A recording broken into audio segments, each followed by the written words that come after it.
opening statement, and then we're happy to take questions. I just ask when we get to questions if you could do a main question, then a follow-up. That would be great, so we can get through this relatively quickly. I'll throw it over to Minister Ceci now. Yeah, and I want to say sorry for the delay in getting to you. You know, we're just sort of crunching everything now and looking at it from the perspective of Alberta. But thank you, everybody, for joining. And just a few brief comments. You know, we're pleased that the federal government has taken the step in the right direction with regards to investments in on-reserve child intervention. But we know this isn't just about dollars. This is about outcomes for kids and their families. So while these funds will go a long way towards filling that gap, we know that outcomes for Indigenous children and families continue to lag far behind the rest of Canada. And we're going to watch what gaps these funds leave. It's important to note that Minister Larrivee went to Ottawa in December and championed this whole area. And we're glad to see some positive outcome with regard to this issue. But what's really interesting in the budget is a section on pipelines and refining capacity. It talks about pipeline capacity resulting in increased volatility in prices for Canadian producers, and we certainly know that here in this province. It underscores the necessity to have pipelines built, and I'd just like to reiterate this government's call for federal government action to ensure that the Trans Mountain pipeline gets built. There's not, you know, as the Premier often says, there's not a school, a hospital, a road, or a bridge, or a port that doesn't owe something to the energy industry in this province, and Canada is better with a strong national energy system. So I'll stop there and just open it up where Mike can deal with questions. Sure. Operator, can you put through the first caller, please?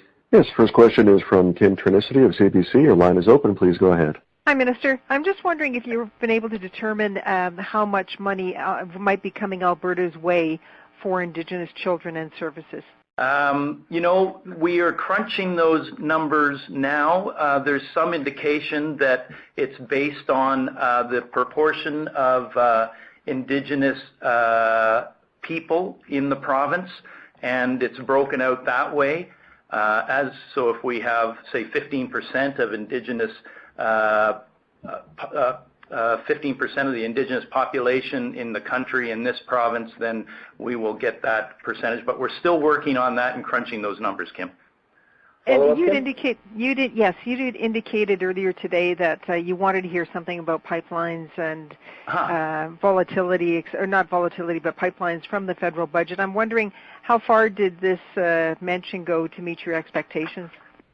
It was good to see some discussion in the budget about refining capacity and pipelines and differential, but I have to reiterate that, you know, it's not enough. We need to see real action to ensure that Trans Mountain gets built. Canada can't operate with any province acting as its own separate company and with the right to let whatever pass, whatever it wants to see pass.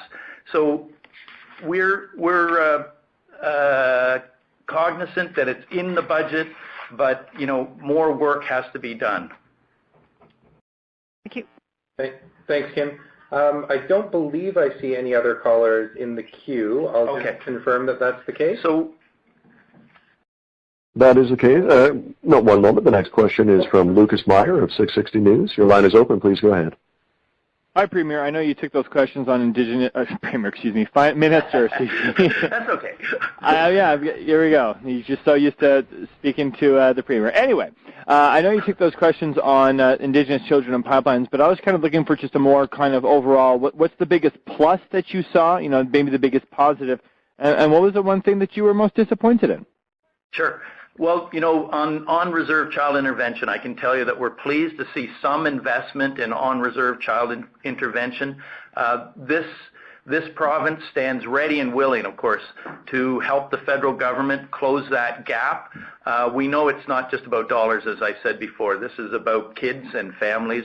So while this is going to help go some way towards filling the funding disparity, We know that the outcomes for Indigenous kids and families continue to lag behind. We're going to continue to work with the feds and First Nations and Indigenous leaders on pushing this issue forward, and I'm pleased that Minister Larrivée has gotten some traction with regard to that. And the Premier and Minister Larrivée asked for this too, so it's here. So that pleases me, that something that we know is important is addressed in this federal budget. What disappoints me, I guess, I would like to have seen more. What's missing in this budget are details around the equalization program. I have been focused with Minister Morneau around that in December. This is continued to be something that it's not addressed to the extent that we need it. But interestingly, something I know needs no introduction is the section on pipelines and refining capacity. It's all about that pipeline capacity, and if we have better pipeline capacity in this province, this country, then the whole country benefits as a result of that. So that's what I would like to see more focus around, actually, is around pipelines, understanding at the federal level that this country does better with good national infrastructure. Every province does better, and every province is able to have a greater GDP as a result of pipelines. Maybe just one follow-up. Joe, do you suspect that, obviously there's been a lot of reaction to it saying that that they're looking more forward to whatever the update is going to be in the fall. But do you predict that this is in any way, or even the next one's going to dictate how your next budget is going to be? Do you see, do you foreshadow any way that you're going to be heavily affected by what we see out of the federal governments, either this one or the next one? Oh, I don't know about foreshadowing anything, but if we can work together more closely, particularly in the area around what it's going to take to push pipelines in terms of approvals, that's a really good thing. We, of course, are focused on priorities that make life more affordable for Albertans. It's good for jobs and it's good for our economy, and they're talking that too. In terms of their budget, I think it's called Equality and Growth for a Strong Middle Class.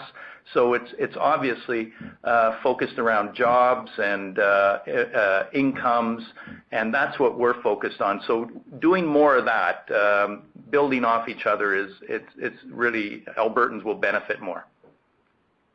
Thanks very much. Okay, thanks everybody. There's one more caller on the line. Operator, can you put through the next caller, please? Yes, the next question is from Elise Stolte of Post Media. Your line is open. Please go ahead. Hi, thanks for taking my call as well. I'm just calling from City Hall, where we just finished speaking with Mayor Don Iveson.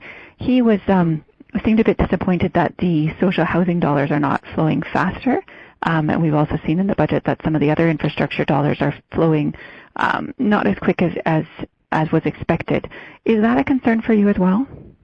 Well, here in Alberta, we're, of course, doing what we can. We're doing lots around social housing, investments in capital. Our plan shows over 5 years, $1.2 billion. But with regard to Mayor Iveson, I know he was in Ottawa recently pushing for this. And there's not enough done in that area. I can concur with him that if we have really good affordable housing for Albertans, we will have better quality of lives and better outcomes for folks and kids. So that's a concern of mine as well. But this province is stepping up with a significant amount of money, $1.2 billion over 5 years, and that's investment he can count on. And can some of that money be used immediately for renovation projects? I'll have to get back to you or get officials to get back to you on that, Elise. I don't have that at my fingertips. I'd rather ask my follow-up question on cost sharing. The money for infrastructure is still in the budget, that second phase for the transit and for some of the other big projects. but Edmonton is still waiting to understand what details around cost sharing there will be with the province. Where are you at on deciding what kind of matching the province will be able to do for those federal dollars? Sure. Well, we're going to be crunching all of those numbers, and I can say to Mayor Iveson and others, Budget 2018 will be where they see that information, and that's going to be coming out shortly. So we'll have to leave it to the budget to clarify those dollars. Thank you. Operator, can you put through the next caller, please? Thank you. The next question is from Chris Varco of the Calgary Herald. Please go ahead. Hey, Minister, just one quick question. With the United States undergoing corporate tax reform, were you looking for similar tax reform from the federal government to help keep Canadian businesses competitive, particularly the oil sands and the oil patch, rather? But were you looking for something on that front? Well, first of all, I just need to remind Chris that Alberta has a significant tax quantity or quantum advantage over our next closest tax neighbor, and that's $8.7 billion. So we're doing pretty good on that from the perspective of this province. When I did my budget consultation, it was something that was raised from time to time with some groups. They talked about their interest in the federal budget as well as the provincial budget. We'll have to look more at these numbers. I don't think there's any significant movement on the federal level. There's a little bit on the small business tax, and that goes down, I think, 1.5 points over 2 years, or a point, one of those two. And I know that's not the great majority of companies you're talking about, but it is something for the small business. Mm-hmm. But I guess, were you looking for anything that would maybe, on a federal level, make Canada more competitive? I know that there's some concern that, for instance, the U.S.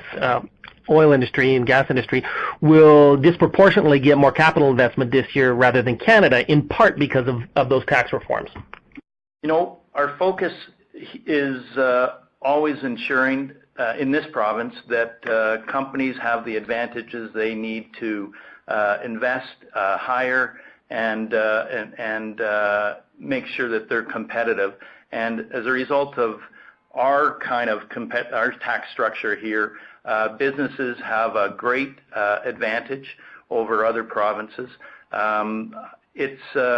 It's something that I know many were looking for, and the federal finance minister signaled, most recently that wasn't going to be something that they were addressing. So we're going to be continue our tax advantage in this province and see what else we can do to make sure businesses are competitive. Thanks, Chris. Operator, can you put through the next caller, please? Thank you. The next question is from Rafi Bujikanian of CBC. Your line is open. Please go ahead. Hi, Minister. Just wondering if you saw the federal government also announcing that they are putting in $231.4 million over 5 years to fight the opioid crisis, including a $150 million emergency fund for provinces to launch treatment programs, and what do you think of that? I saw the first amount. I haven't seen the second one yet. So I'll have to work with officials to dig more into that. We all need to work together for this, but and we're going to crunch those numbers with regard to the opioid crisis monies for Alberta. But the first one, I was just sort of breaking that out as a percentage and thinking that it was inadequate for Alberta if we're talking about 10% of that first $230-some million amount. We've looked back at budget 2017 here, and I see a number of $45 million for addictions treatment in our budget.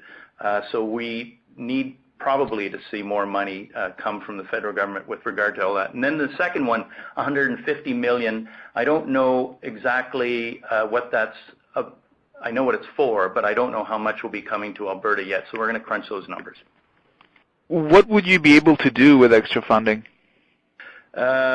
Additional support and treatment throughout the province. I know that the Minister of Health and the Associate Minister are working very hard with AHS and partners to ensure we support Albertans who have these addictions, and we would probably use it for mental health supports. We'd probably use it for direct addiction treatment support, and other things that support people to address their issues. All right, we'll leave it there. Thanks very much, everyone. Thanks, everybody.